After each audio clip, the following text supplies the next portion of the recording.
चलिए हम लोग शुरू करते हैं। Good morning everybody. Good morning sir. चलिए आज जो है ना हम लोग का क्लास है, कल के क्लास से बेस्ट है। कल हम लोग थ्योरी पढ़ चुके हैं गॉस एलिमिनेशन का। हम लोग का थ्योरी था वो कंप्लीट है कि गॉस एलिमिनेशन से किसी भी क्वेश्चन को कैसे सोल्व करेंगे। और कल रात में हम लोग को होमवर्क दिए थे, जो सारे क्वेश्चन जो है ना आपके प्रीवियस ईयर एग्जाम में पूछे हुए हैं। थ्योरी में क्या था, हम लोग पहले स्टेप में क्या किए थे कि यदि कोई मैट्रिक्स है तो उसका जो कोई भी इक्वेशन दिया गया है तो उसका हम लोग इक्वेशन कैसे फॉर्मेशन करेंगे। आज फिर से हम रिवाइज करवा देते हैं। देखिए ये इक्वेशन तो आपको a1x plus b1y plus c1z equal to d1, a2x plus b2y plus c2z equal to d2 and a3x plus b3y plus c3z is equal to d3। तो ये आपके पास तीन इक्वेशन है जिसमें a1 b1 c1 a2 b2 c2 और a3 b3 c3 आपका क्या है, कांस्टेंट है। d1 d2 d3 भी कांस्टेंट है। तो वेरिएबल कितने हैं आपके, तीन वेरिएबल है x y एंड z। यानी कि जो वेरिएबल्स होते हैं उसी का वैल्यू हमें निकालना होता है। कांस्टेंट का वैल्यू तो ऑलरेडी दिया रहता है, उसी के बेसिस पर हम लोग इक्वेशन को सोल्व करते हैं। तो हमें यहाँ से निकालना है x और y और z। यही हमारा टारगेट है कि x और y और z का वैल्यू हमें निकालना है। और रूल्स है आपका गॉस एलिमिनेशन मेथड, यानी गॉस एलिमिनेशन मेथड का यूज करके आपको जो है ना x y z का वैल्यू निकाल देना है। तो सबसे पहले हम ये देखते हैं कि गॉस एलिमिनेशन से किसी इक्वेशन को, साइमल्टेनियस इक्वेशन को सोल्व करने का रूल्स क्या है। तो रूल्स ये है कि आपका अगर इस तरह का आपको थ्री इक्वेशन मिलता है तो सबसे पहले इसको आपको मैट्रिक्स के फॉर्म में लिखना है, जिसको हम लोग बोलेंगे स्टेप वन। और स्टेप वन में क्या करेंगे हम लोग, इसको मैट्रिक्स के फॉर्म में देखिए हम लिख रहे हैं a1 b1 c1 a2 b2 c2 a3 b3 और c3। ये क्या है, हमारे x y और z का कोफिशिएंट है तीनों इक्वेशन में। देखिए a1 b1 c1 पहले इक्वेशन का है, a2 b2 c2 दूसरे इक्वेशन का और a3 b3 c3 तीसरे इक्वेशन का कोफिशिएंट है। अब यहाँ पे किसका कोफिशिएंट है, तो x y z का। तो यहाँ पे आपको x y और z यहाँ पे लिखना पड़ेगा। और इधर राइट साइड में क्या है, इक्वल टू के बाद थ्री कांस्टेंट है। इसमें पहले इक्वेशन में d1 है, दूसरे इक्वेशन में d2 है और तीसरे इक्वेशन में d3 है। तो ये आपका पहला एक कंप्लीट जो हो गया आपका। ये स्टेप वन हम लोग ऐसे कर लेंगे, मैट्रिक्स के फॉर्म में लिख लेंगे। अब स्टेप टू में हम लोग देखे थे कि इसका जो है ना एगमेंटेड मैट्रिक्स निकालेंगे। स्टेप टू में इसका एगमेंटेड मैट्रिक्स। तो एगमेंटेड मैट्रिक्स क्या होता है, तो ये क्या होता है कि एगमेंटेड मैट्रिक्स का फॉर्मेशन जैसे हम लोग C is equal to A is to B कर देता है। तो ये जो है ना आपका C है, यही है आपका एगमेंटेड मैट्रिक्स। एगमेंटेड मैट्रिक्स यानी कि आप जो है ना किसको किसको मिला रहे हैं, A और B को। तो हम लोग को ये पता चलना चाहिए भाई ये कौन है और B कौन है। तो देखिए इस इक्वेशन को, इसको हम लोग बोलेंगे A, ठीक है ना। ये हो गया आपका कैपिटल X और ये हो गया आपका B। तो इस इक्वेशन को हम लोग यहाँ से लिख सकते हैं A into x equal to B, है ना। तो इस इक्वेशन से हमें देखिए यहाँ पे A दिख रहा है और यहाँ पे B दिख रहा है। यानी कि जब हम लोग को एगमेंटेड मैट्रिक्स निकालना है तो A और B दोनों को मिला के जब हम लोग मैट्रिक्स बनाएंगे तो वो हमारा एगमेंटेड मैट्रिक्स कहलाएगा। देखिए यहाँ से कैसे लिखते हैं, देखिए C इज इक्वल टू हमारा A का वैल्यू पहले लिख देता है इसमें मैट्रिक्स में। तो ये है A1 B1 C1 A2 B2 C2 A3 B3 और C3। और यहाँ पे हम लोग जो है डॉटेड लाइन दे देंगे इसी मैट्रिक्स के अंदर में। और यहाँ जाएगा आपका D1 D2 और D3। ये आपका हो गया augmented matrix of given system of simultaneous equation. ये एगमेंटेड मैट्रिक्स हम लोग बना दिए। ए और बी को कैसे बनाएंगे आपको पता चल गया। ये स्टेप 2 हम लोग कंप्लीट कर दिए। अब स्टेप 3 में क्या करना है कि स्टेप 3 में हम लोग करेंगे, यहाँ पे स्टेप 3 लिख देते हैं। Step 3 transform the given augmented matrix into upper triangle matrix or echelon form. देखिए transform the given segmented matrix into upper triangular matrix, upper triangular matrix, या कहीं कहीं लिखा रहेगा आइसोलेन फॉर्म, ECHLON, आइसोलेन फॉर्म। दोनों सेम ही होता है, कल हम दोनों मानता आपको बता चुके हैं। तो ये अपर ट्रायंगुलर मैट्रिक्स का मतलब क्या होगा कि वैसा मैट्रिक्स जिसका लोअर पार्ट 0 हो और अपर ट्रायंगल का फॉर्मेशन कर रहा हो। जैसे कि आपका ये मैट्रिक्स बन रहा है, ये मैट्रिक्स बन रहा है, तो इसका जो है ना ये जो एलिमेंट इस तरह का, इसमें जो है ना आपको ट्रायंगल का फॉर्मेशन कर रहा है, इस तरह का ट्रायंगल का फॉर्मेशन करेगा। यानी कि यहाँ का जो एलिमेंट होगा और यहाँ का एलिमेंट क्या हो गया, वो 0 हो जाएगा। तो यही आपका हो गया upper triangular matrix, upper triangular matrix. यानी कि हमको करना क्या है कि जो ये एगमेंटेड मैट्रिक्स है इसका ये 0 और ये 0 यानी 3 एलिमेंट को 0 करना है। कौन कौन? तो देखिए यहाँ पे इसमें दिख रहा है आपको A2 को 0 आपको कर देना है, A3 को 0 कर देना है और B3 को 0 करना है। कैसे करेंगे? तो रो एंड कॉलम ऑपरेशन को परफॉर्म करके, ठीक है ना। हम लोग पहले भी इसके पहले पढ़ चुके हैं, नहीं पढ़े तो कोई दिक्कत नहीं, अभी समझ लेंगे। तो यहाँ पे इन तीन एलिमेंट पे अगर हम लोग 0 कर देते हैं तो हमारा क्वेश्चन सोल्व हो गया। लेकिन अगर मान लीजिए 0 हम कर दिए, उसके बाद क्या करेंगे? देखिए स्टेप 4 में हम लोग क्या करेंगे, स्टेप 4 जो हो जाएगा, जब हमको अपर ट्रायंगुलर मैट्रिक्स मिल जाएगा, देखिए यहाँ पे मिलेगा इस तरह से A1 B1 C1 0 B2 C2 0 0 C3 और यहाँ पे आपको मिल जाएगा D1 D2 और D3। ये आपका अपर ट्रायंगुलर मैट्रिक्स में कन्वर्ट हो गया। अब देखिए यहाँ से जो हम लोग क्या करेंगे स्टेप 4 में, ये लिखेंगे कि प्रिपेयर और जो है ना transform this upper triangular matrix into equation, यानी कि transform this upper triangular matrix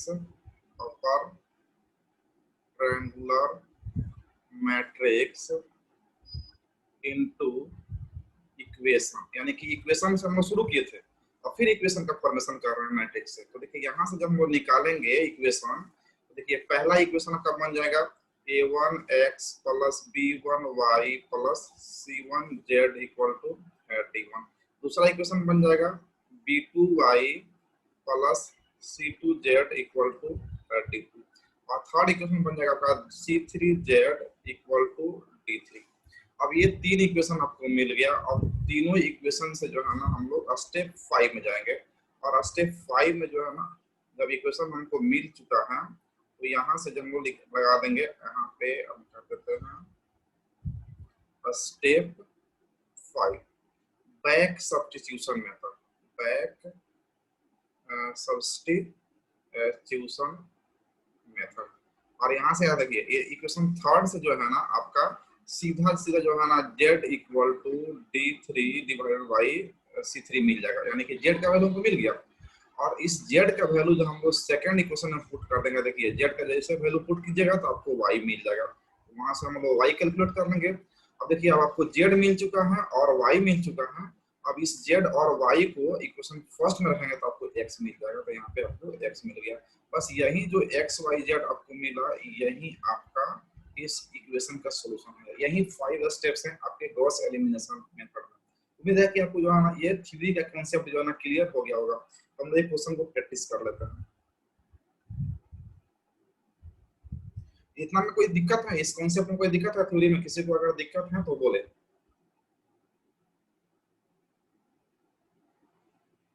बहुत इंपॉर्टेंट है ये क्वेश्चन, निश्चित रूप से इससे जो है ना 6 नंबर में पूछा जाएगा और आसानी से बन जाएगा। कितना आसान है, हम लोग वहीं तो काम करना है, 2 क्वेश्चन प्रैक्टिस कर लेंगे हो जाए। चलो कोई दिक्कत नहीं है, हम जो है ना क्वेश्चन का ये प्रैक्टिस करते हैं। क्वेश्चन आपका है कल हम बना करके आपको दिए थे, उस क्वेश्चन को हम निकाल लेते हैं।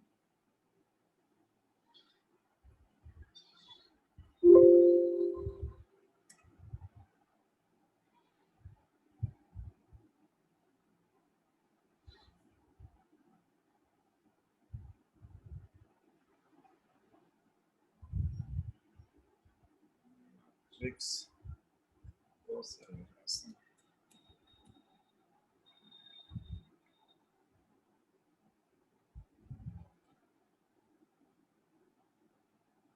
देखिए ये क्वेश्चन आपका है, ये सब पूछा हुआ क्वेश्चन है। गॉस एलिमिनेशन पहला है, दूसरा है, तीसरा। इसमें से एक क्वेश्चन कल हम सोल्व करके बताए थे, नहीं वो क्वेश्चन नहीं लिया, चलिए उस क्वेश्चन को छोड़ दिए।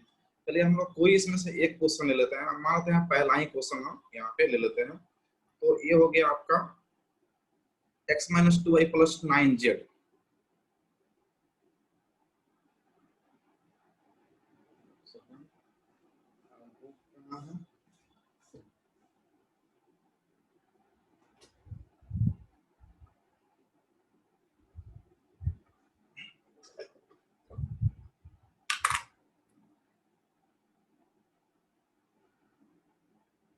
x minus 2y plus 9z equal to 8 है। 2x minus 8y plus z equal to minus 5 है। और 3x plus y minus z equal to 3। चलिए क्वेश्चन हमें मिल गया। एक क्वेश्चन को डिटेल्स में हम लोग सोल्व करके देख लेते हैं।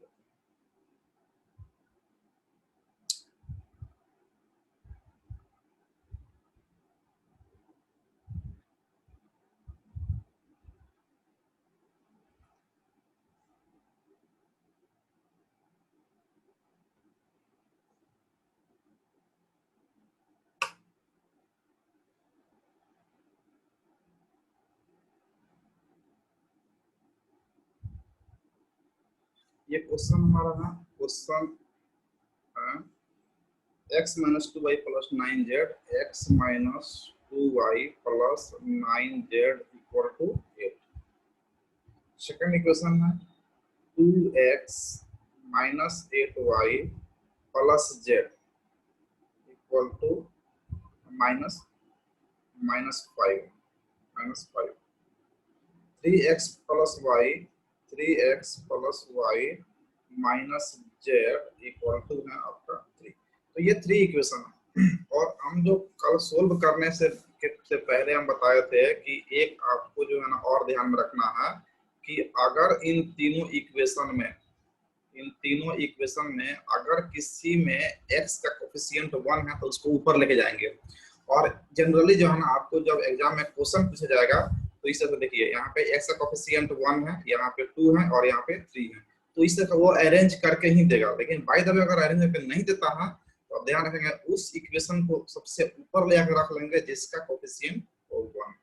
और यहाँ पर ठीक है, कोई दिक्कत नहीं है। हम लोग स्टेप 1 वाला काम करना शुरू करेंगे। हम लोग इसको जो है ना मैट्रिक्स का फॉर्मेशन कर देंगे। स्टेप फर्स्ट में क्या करेंगे, आपको स्टेप लिखना नहीं, हम इसलिए लिख के बता रहा है कि आपको जो है ना पता चले कि हम कर क्या रहे हैं, किसके बाद क्या करना है। तो मैट्रिक्स का फॉर्मेशन हम लोग करेंगे 1 माइनस 2 y कोफिशिएंट है और 9 z कोफिशिएंट है। और इसमें जो है ना आपका d1 क्या है, d1 है आपका 8। इक्वेशन पहला हो गया कंप्लीट। इक्वेशन 2 में x का कोफिशिएंट 2 है, y का कोफिशिएंट -8 है और z का कोफिशिएंट 1 है और d2 की जगह पर -5 है। फिर x का कोफिशिएंट यहाँ पे 3 है, y का कोफिशिएंट 1 है, z का कोफिशिएंट -1 है और यहाँ पे d3 3।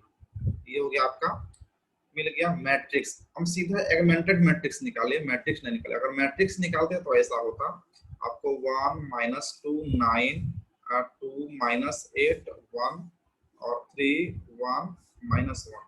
ये हो जाता आपका मैट्रिक्स। ये हो जाता आपका x y z और यहाँ पे आता आपको 8 -5 और 3।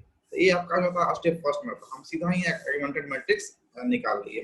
चलिए अब एगमेंटेड मैट्रिक्स निकालने के बाद क्या करेंगे हम लोग कि इसमें जो है ना इस टर्म को, इस टर्म को और इस टर्म को, इन तीनों को क्या करना है, जीरो करना है।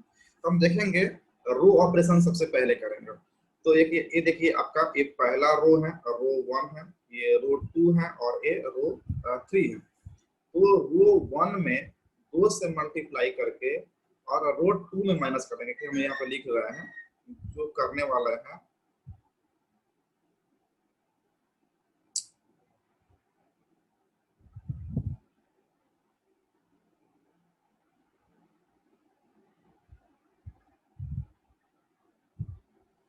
यहाँ पे R2 is equal to R2 minus 2R1, यानी कि R1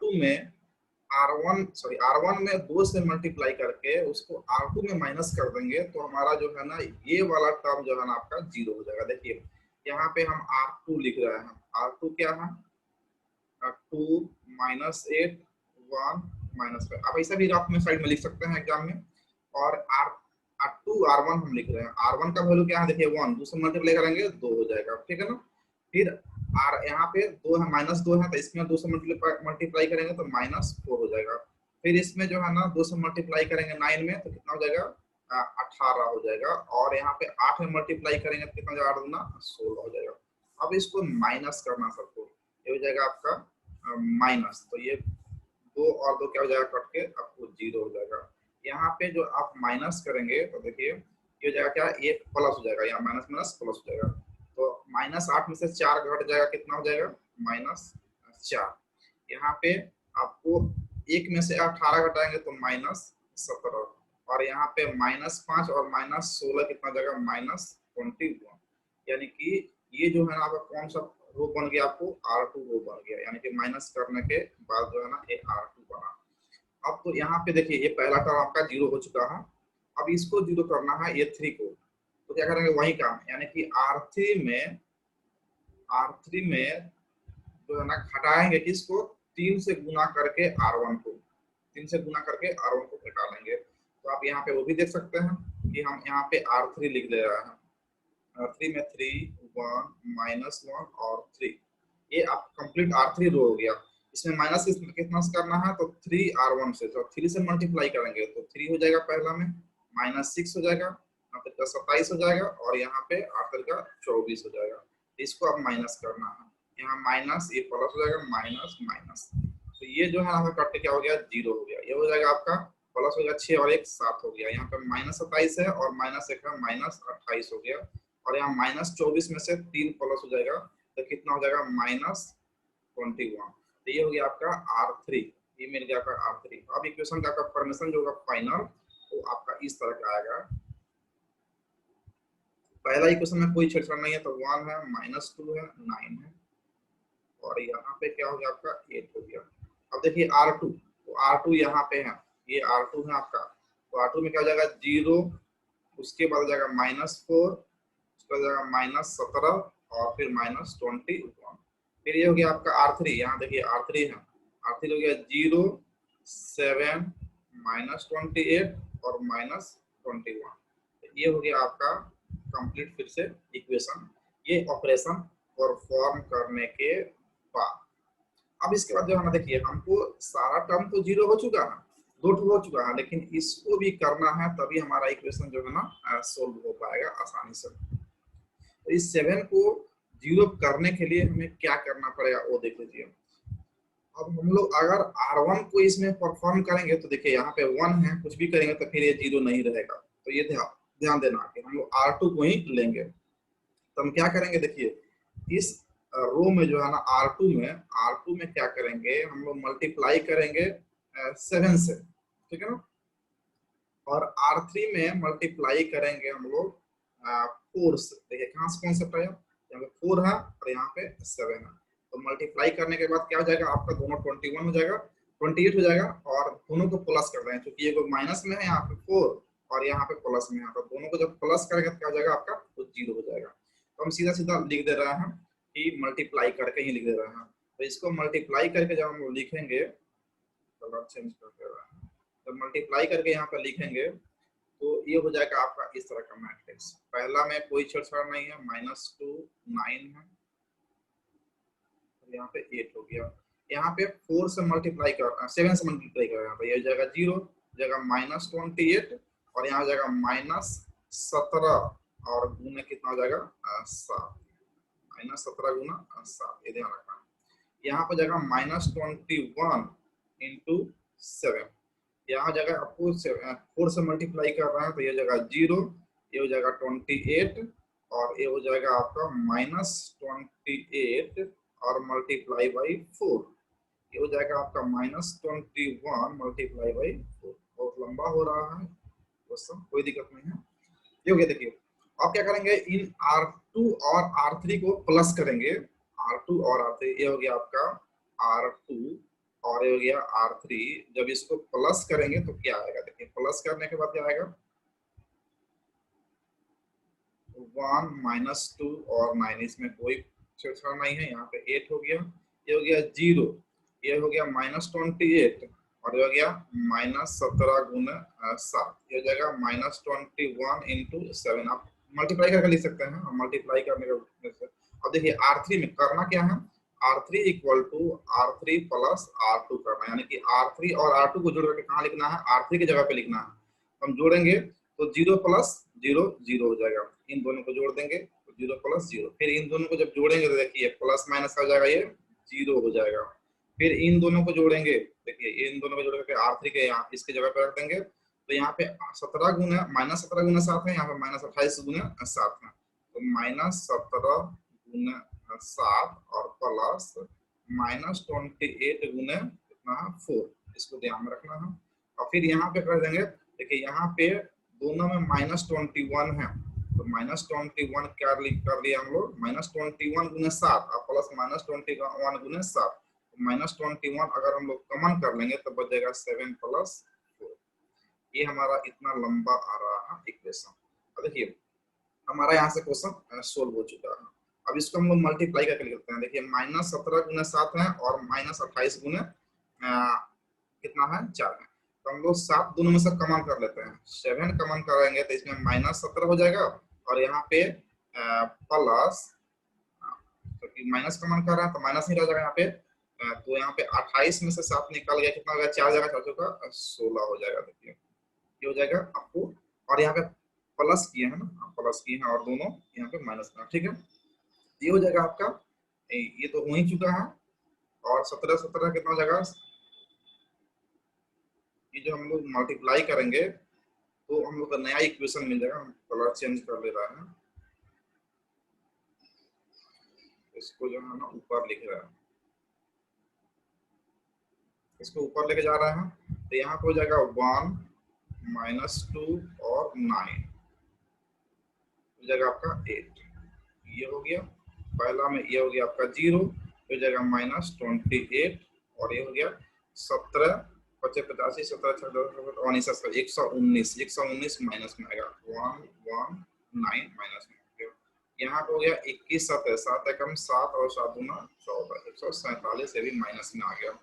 ओके, अब यहाँ पे हो गया आपका 0, ये हो गया आपका 0 और यहाँ पे जब हम लोग मल्टीप्लाई कर रहे हैं तो 17 गुना 34 यानी कि हो जाएगा 33 और गुना 7 -33 गुना 7, तो ये हो गया आपका यहाँ पे -33 और गुना क्या हो जाएगा आपका 7, और हो जाएगा 7 4 11 -21 गुना 11 हो गया। ये आपका इक्वेशन मिल गया। अब यहाँ से इक्वेशन का फॉर्मेशन करेंगे, थोड़ा सा लंबा हो रहा है मल्टीप्लिकेशन, लगता है कि कुछ अलग क्वेश्चन टाइप का। चलिए अब इक्वेशन यहाँ फॉर्मेशन करेंगे, तो यहाँ पे जो हम लोग तीनों इक्वेशन बनाएंगे, तो पहला इक्वेशन बनेगा आपका x, हम चेंज कर देते हैं कलर, जगह का x, पहला में 1 कोफिशिएंट -2y, यहाँ पे 9 है तो +9z = 8। सेकंड हो जाएगा यहाँ पे देखिए -28y -119z और =-147, यहाँ हो जाएगा आपको -33 गुना 7 यानी कि -33 × 7z =-21 × 11। अब यहाँ पे z का वैल्यू यहाँ से निकल जाएगा, यहाँ से z का वैल्यू आपका निकल जाएगा, यहाँ से z का वैल्यू हो जाएगा आपका -21 × 11 डिवाइडेड बाई 33 × 7, और ये भी माइनस में, तो माइनस माइनस कैंसिल हो गया, ये 11 से 3 से कट जाएगा, 11 33 और 3 7 21, देखिए कट कितना आ गया आपका 1 वैल्यू आ गया, यानी कि z का वैल्यू आपका 1 हो गया। देखिए ना, मल्टीप्लिकेशन बहुत लंबा हुआ लेकिन z का वैल्यू आपका छोटा सा आ गया। अब इस z के वैल्यू को इक्वेशन, इसको हम थर्ड मान लिए हैं, थर्ड से z मिल गया, ये सेकंड हो गया और ये फर्स्ट हो गया, तो इस z के वैल्यू को हम रखेंगे किसमें, तो इक्वेशन सेकंड में, और इक्वेशन सेकंड हमारा क्या है, इक्वेशन सेकंड है फिर से दूसरा कलर ले लेते हैं।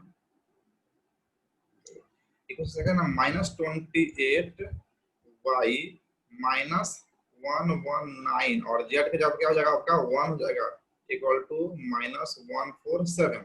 तो यहाँ पे -119 है और यहाँ पे 147 है, तो यहाँ पे -28y इक्वल टू -147 ये हो जाएगा माइनस में, और यहाँ पे प्लस हो जाएगा 119 और माइनस करेंगे तो 9 7 16 होता है। यहाँ पे -28 हो गया y इक्वल टू 7, 17 में से 9 कितना हो गया 8। ओके, और यहाँ पे बचे कितना आपको 13 में से आ गया कितना हो गया 2 हो गया। तो देखिए यहाँ पे और ये माइनस में ही आएगा तो माइनस माइनस कैंसिल और 28 से 28 कैंसिल, y का वैल्यू भी कितना आ गया आपका 1 आ गया। इसका मतलब ये है कि आपका जो है ना मेरे ख्याल से x का भी वैल्यू 1 ही आएगा जब हम लोग ये y और z का निकाल ही लेते हैं कितना लंबा है ये। यहाँ पे पहला इक्वेशन है x minus 2y plus 9z equal to 8 है। तो x हमारा है -2 into 1 plus 9 into 1 equal to 8। तो x minus 2 plus 9 equal to 8। अब देखिए 9 प्लस में है 2 माइनस में कट जाए कितना जगह 7। तो x प्लस 7 इक्वल टू 8 है। तो x equal to 8 minus 7 equal to 1। x का वैल्यू कितना आ गया आपका 1, y का वैल्यू कितना आया है आपका 1 और z का वैल्यू कितना आया आपका 1। देखिए बस इतना ही तो करना है आपको और कुछ नहीं करना है। x y z का वैल्यू आ गया 1 1 1। अब इसमें क्या करना है कि आपको चेक करना है कि जो हमारा ये 1 1 1 आया है वो हमारा आंसर सही है या नहीं है। तो कैसे चेक करेंगे, देखिए हम लोग इसमें से कोई भी क्वेश्चन जो है ना आपको कोई भी एक यहाँ से जो है ना इक्वेशन ले लेंगे, ठीक है ना, और x y z का वैल्यू रख के देखेंगे। देखिए x का वैल्यू यहाँ पे 1 रखेंगे, यहाँ भी 1 रखेंगे, यहाँ भी 1 रखेंगे, तो जोड़ेंगे ये 1 आएगा, ये -2 हो जाएगा, ये +9 आ जाएगा। तो 9 + 1 कितना हो जाएगा 10, 10 - 2 कितना हो जाएगा 8। तो यहाँ पे 8 हमारा आंसर सही। इसका मतलब x y z का वैल्यू जो है वो हमारे इक्वेशन को सैटिस्फाई कर रहा है, ये हमारा फाइनल आंसर हो गया। चलिए बोलिए किसी को कोई दिक्कत है इसमें? थोड़ा सा लंबा हुआ है मल्टीप्लिकेशन, और कोई दिक्कत नहीं है मेरे ख्याल से, समझ में आ गया?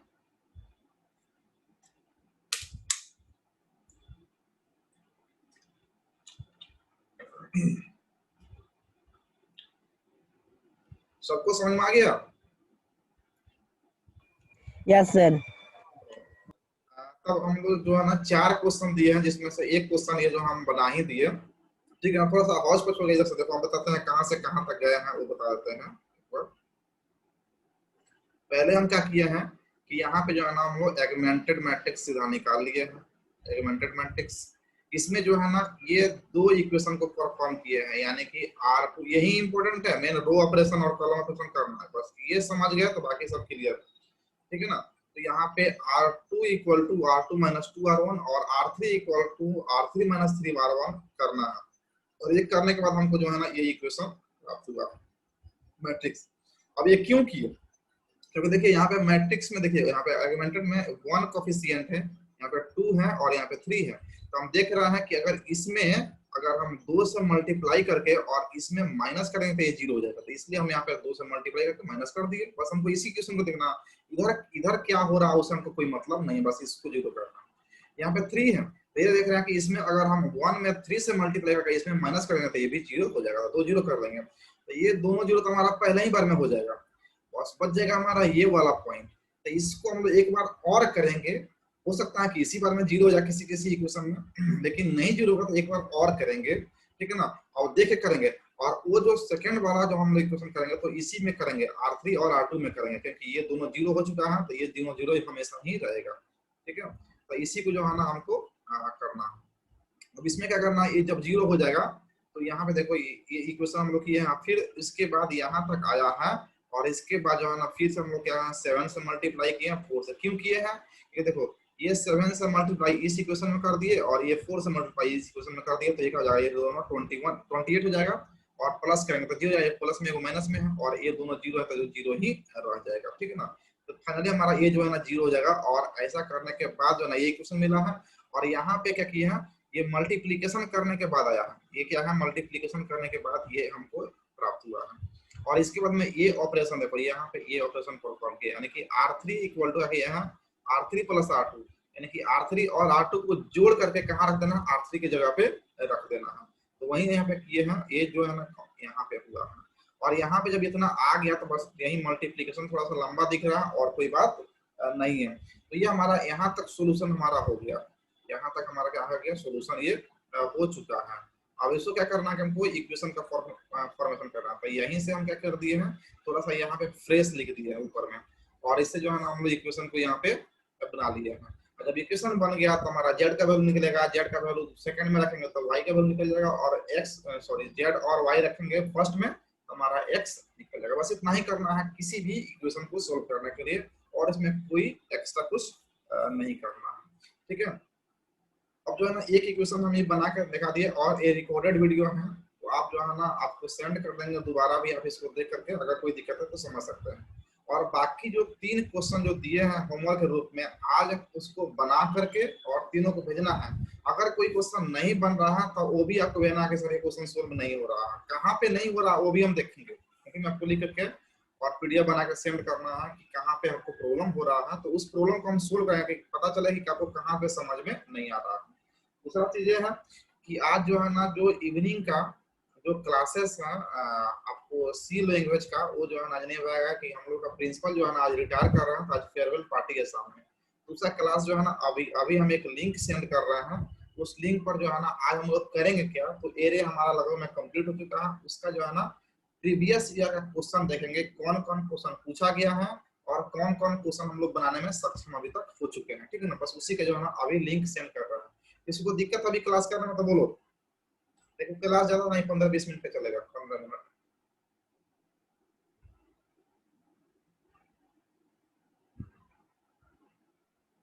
तो हमें दिक्कत है, हम अभी लिंक सेंड कर रहे हैं ग्रुप में, और उसको जो है ना ज्वाइन करना है। हम लोग प्रीवियस ईयर का क्वेश्चन देख लें कि एरे से किस प्रकार का क्वेश्चन पूछा जाता है। ओके।